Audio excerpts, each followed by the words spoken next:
Hello everyone and hello especially to Coach SJ. I'm Madel D. Dumogo, the leader of Group 2 on the Section 14. Since our reporting has been postponed due to the ongoing pandemic of COVID-19, today we are going to make a screen record presentation during this quarantine season so that even if we are at the comfort of our home, we are not wasting our time by doing nothing, but instead to ready our upcoming presentation. Via our screen record that we are presenting currently, we are going to tackle about the tourist attraction and theme parks. So before I start, let me introduce to you what is the attractions or what is the meaning or let me describe to you what is attractions. So attraction it provide you the most important reason for leisure tourism to a destination. Ito rin yung place where you will find the interest at dinadayo kung saan dinadayo din siya ng maraming turista at or ng mga travelers. The nature and scope of tourist attractions. The tourist attractions, ito yung major components ng tourism industry na nagfa-function as main motivator for travel. The cultural, natural attractions, events, recreation, and entertainment attractions, these are included in the extensive list of attractions that brings the tourist to a destination area. So next yan is yung the natural attraction. Isa na dyan yung natural attraction. So a natural attraction is an attraction that has been created by nature and also known as the area of outstanding natural beauty. Many of these areas have been given a status to protect their environment and provide facilities so that people who visit are able to enjoy the sights. Example niyan is yung botanical, zoological, mountain and seaside parks, national forests and national parks sa iba't ibang mundo. May mga example ako dito ng natural attraction here sa Philippines. Example niyan is yung underground river sa Puerto Princesa, Manhuyod Sandbar in Negros Oriental, and Maasin River in Siargao Island. Ito yung mga natural attraction na dinadayo ng mga turista dito sa Philippines. Next yan is yung heritage attractions. Attractions that are old and have been in place for many this is the attractions that are old and have been in place for many years and are now historical, such as prehistoric and archaeological sites, appeal to those who want to learn about Asian and contemporary civilizations. So heritage attraction, it is a property that is inherited to be preserved and restored for many years, thus making it popular and known. So, may mga iba't ibang klase ng heritage attraction, such as prehistoric and archaeological sites na nag-a-appeal ito sa mga gustong matuto about sa ancient and contemporary civilizations. Yung cultural heritage tourism, importante siya for various reasons dahil ito ay may mga positive economic at social impact. Nag-establish at nag-reinforce din ito ng identity para ma-help sa pag-preserve ng cultural heritage. Para mas lalo din siyang madayo ng mga turista. May mga examples ako dito ng heritage attractions sa iba't ibang mundo. Una na dyan yung Moai in Easter Island, Colosseum in Rome, Italy, Parthenon in Acropolis, Greece. Next type ng attraction dyan is yung recreation attraction. On the other hand, are for those who seek exciting adventures. These attractions provide access to indoor and outdoor facilities. So itong recreation attraction, pwede siyang mapa-indoor, pwede din siyang mapa-outdoor, where tourists can participate in sports and other recreational activities, such as swimming pools, skating, ice skating, resort, biking, trails, bicycle path, and marinas, and etc. So, yung recreational activities, these are often done for enjoyment, amusement, or pleasure, and are considered to be fun. Na kung saan nakapaloob dito yung mga maraming recreational activities. An example naman dyan is yung Disneyland, Merlion Park in Singapore, and Sentosa Island. Ito yung mga example ng recreational attraction sa iba't iba namang mundo. Next type ng attraction is yung commercial attraction. Commercial attraction, these are the retail operation which deal with gifts, handicrafts, souvenirs, and art. Recent survey shows that the shopping is the principal activity of both domestic and international visitors. In addition, industrial attractions such as wineries and breweries have long been tourist attractions. The commercial attraction, these are the retail operation dealing in gifts, handicrafted goods, and souvenirs that are actively market to tourists. So sabi dito, nag-survey nga daw sila ngayon lang. Recent lang sila nag-survey na yung mga may hilig kung pumunta or mag-travel sa iba't ibang bansa, mapa-domestic o mapa-international yan, mas gusto nilang bumili ng mga souvenirs at ng handicrafts para mas may, para may memory sila dun sa place na yun na at ah, ni, para may memory sila dun sa place na yun. Example niyan, wait. So, yung factory tours have increased and manufacturers have developed elaborate facilities to handle tourists. Example niyan is yung duty-free. 'Di ba lalo na kapag may mga OFW or seaman kang parents na dumating galing ibang bansa, syempre, hindi nyo maiiwasang bumili ng mga souvenirs or ng mga gifts. Modern cities are cultural treasures also attract millions of visitors every year. Because of this, sightseeing tours which make the city attractions accessible are provided. Theaters, museums, zoos, aquariums, cultural arts, festivals, shopping, and dining are some of the sites and activities that appeal to tourists. So the modern city is a city that is able to support a large population concentrated in a limited space. In order for a modern city to function well, it needs several elements. A well-functioning modern city should have a working local government and bureaucracy. And I will give you an example of that. And an example of that is the Times Square in New York City and the Rizal Park in Luneta Park. When we say modern city kasi ito yung mga dinadaya talaga ng mga tao. Ito yung kung saan nagkukumpulan yung madaming turista, kung bakit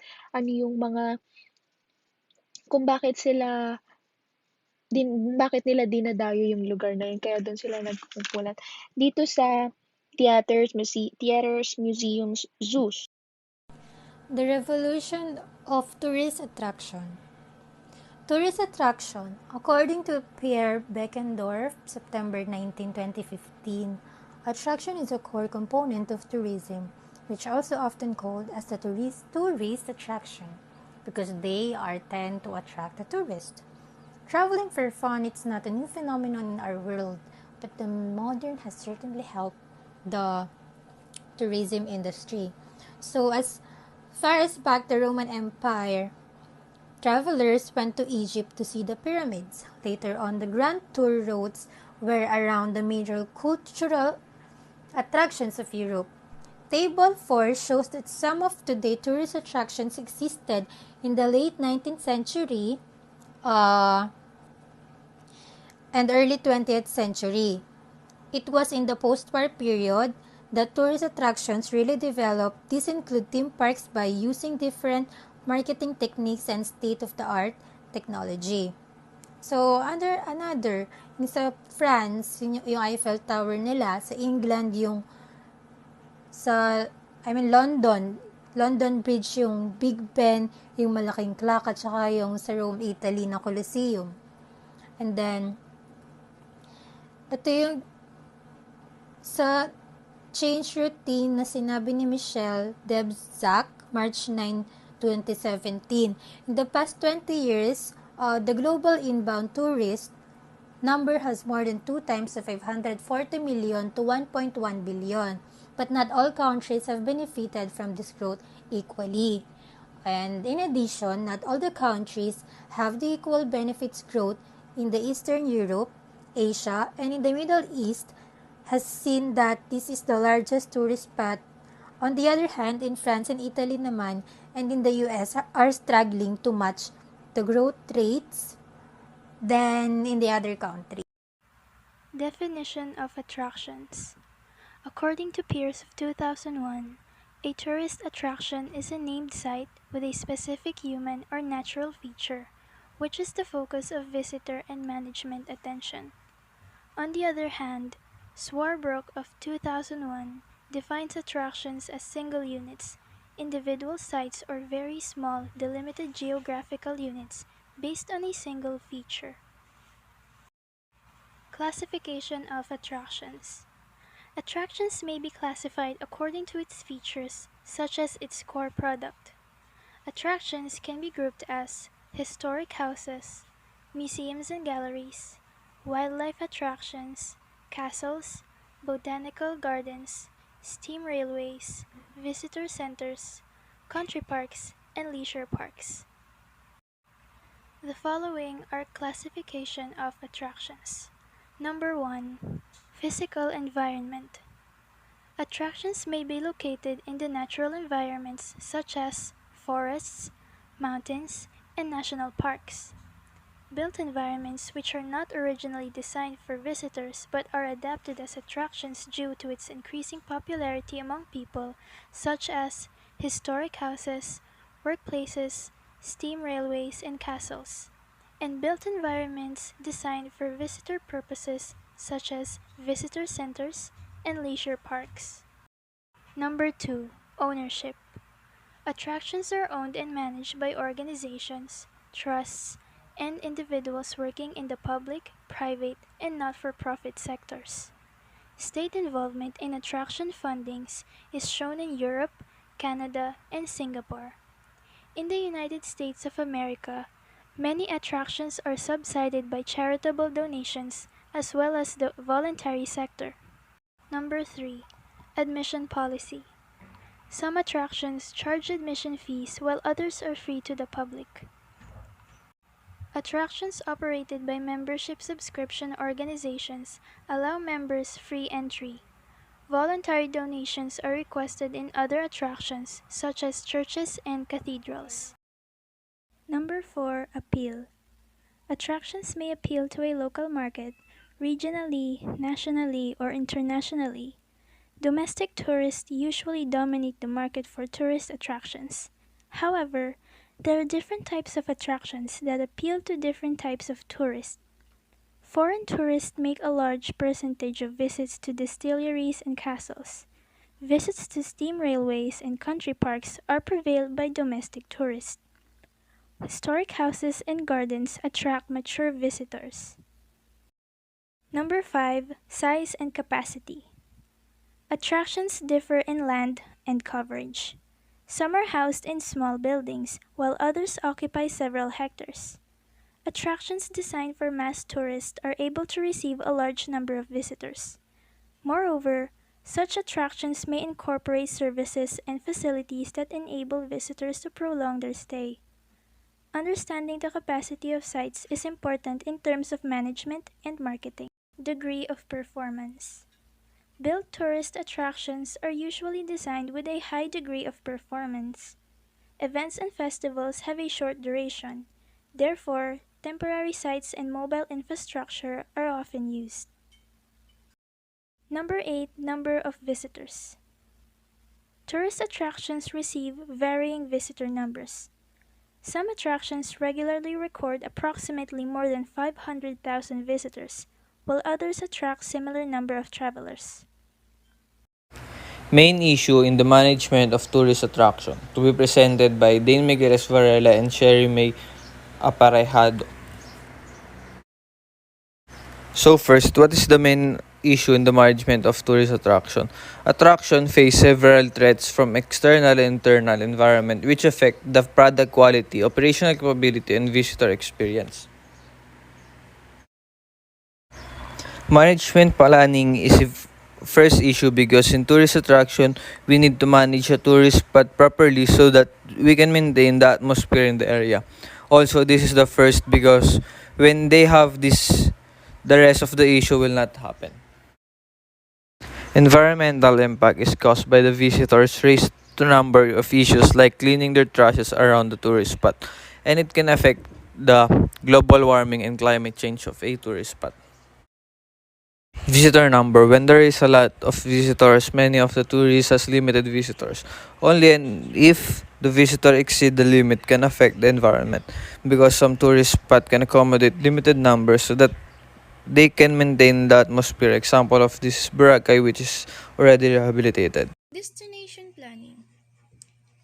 In this study of GON 1988, found out it is more likely for the attraction to be visited if it is clustered together and accessible.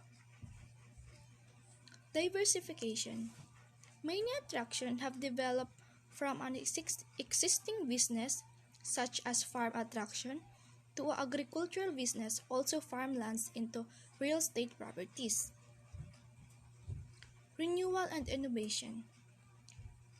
It is a principal concept in a tourism business. The ability to cope up in a global changes has a big factor in its success. Management revenue generation. Revenue generation to create is to show the tourists the best deal and quality experience they will be getting when they travel. Offer other companies to make and share revenue when planning valuable deals and in return more income. Create opportunities for businesses that are finding more income with their expansions on international levels. Educational visits generate revenue for both companies. Make deals more exciting and involved in other activities when buying a tourist package.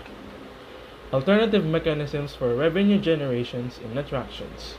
1. Encouraging educated tourists, providing a venue for corporate hospitality, meetings, and product launches, hosting weddings and birthday parties, generating rental income from alternative usage of infrastructures such as retail outlets, clubs, and offices which utilize redundant building or space on site. Introducing car parking charges or leasing of the car park to a management company. Improving retail and catering initiatives that offer unique and distinctive products and experience that reflect the ethos of the attraction. Attracting more visitors and more frequent repeat visit. Increasing length of stay by offering more activities such as children's sleepovers at the Boston Children's Museum, extending opening hours to experience on offer such as nighttime visiting as in the case of Singapore Zoo, introducing members or friends schemes giving privileges and discounts, hosting high-profile events, and lastly, attracting corporate sponsorship. Next is marketing. Marketing is significant to the success of attraction. Marketing is not only concerned with promotion and advertising, but also with pricing, products, and distribution channels. Attraction management produce a promotional leaflet which contain collection of attraction in a region. Leaflet is like a tourist brochure which has contained um, informations and or guidelines or map in every tourist or other means of promotion that included in leaflet are tourist brochure, magazines, newspapers, televisions, and etc. Next is managers of attractions should prepare effective marketing strategies that appeal to the consumers. Most successful attractions have produced of professional media like photographs, brochures, maps, and posters. Development, creating world-class destinations. Product development. It is a process in which managers engage in innovations that develop new concepts and use technology that can enliven the product through tours and personal forms of interpretation. They are responsible for developing new products or improving existing products so that the company can meet customers' needs more efficiently. Product developers may work as a part of a team, collaborating with marketing, technical, and manufacturing specialists throughout the product development process. Creating world-class destinations. The main factor of creating a world-class destination is to establish a superior product. The product must have a clear understanding of the visitor's experience. Other factors are knowing the consumer's needs and expectation, understanding a larger audience and the supply of competitive products. Interpretation and communication. Two brand teams which are significant.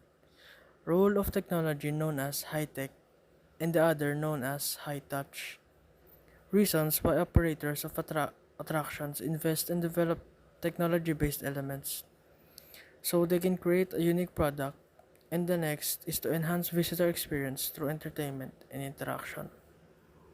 What is the future of tourism? Tourism is predicted to increase in the future. The number of international tourists is predicted to increase by 3.3% per year up to 2030. It will be reaching at 1.8 billion tourist arrivals, although all areas are set to grow. The fastest growth will be in emerging economies in Asia, Africa, and in the Middle East. So before we end this, let me introduce to you what is the IAAPA. The IAAPA, or also known as the International Association of Amusement Parks and Attractions, it represents over 6,000 amusement industry members in more than 100 countries worldwide.